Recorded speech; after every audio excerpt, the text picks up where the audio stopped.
isang mapagpalang araw sa ating lahat. Mga kananay, Happy Father's Day muna para sa aking mahal. Wala na kasi ditong ibang tatay. Pero sa inyo mga asa-asawa, Happy Father's Day, sabihin niyo sa kanila. Nawa sana ibigyan pa sila ng mahabang buhay para tayo magkasama-sama pa ng matagal dito. Ako'y nagpapasalamat at muli ay nagkita-kita na naman tayo. Tayo ay pinagkalooban ng Panginoon ng lakas ng buhay upang tayo ay magkasama-sama at tayo ay makaharap sa bagong hamon ng buhay, bagong pag-asa.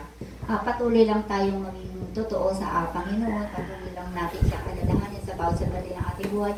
Patuloy lang tayo magpasalamat sa Kanya, hindi dun sa mga bagay na may natanggap tayo, kaya tayo magpapasalamat, o kaya ay may natapos na tayo, kaya tayo magpapasalamat. Ang gawin natin, ang pasasalamat natin ay mula pa sa simula ng ating buhay hanggang sa kasalukuyan at hanggang sa mga darating pang panahon. Patuloy natin itong sabihin sa Panginoon na tayo ay nagpapasalamat sa Kanya ng lubos-lubos.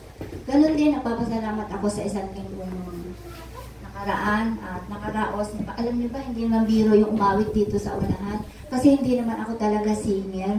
Kumbaga, inaaral ko lang ito sa YouTube. Sa tulong ng Panginoon, ito ay nagagawa ko. Kahit na 75 lang yung grades ko, kumbaga sa estudyante. Pero, awa ng Diyos, nakakasurvive ako.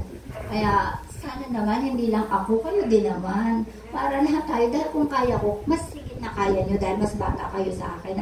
Pero hindi ko iniisip talaga na ako may ito. Kaya ako nandito.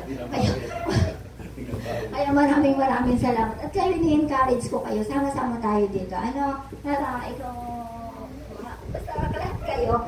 Dahil alam ko naman kayo may mga kanya-kanyang talento din. Yun lang po at maraming salamat sa Panginoon.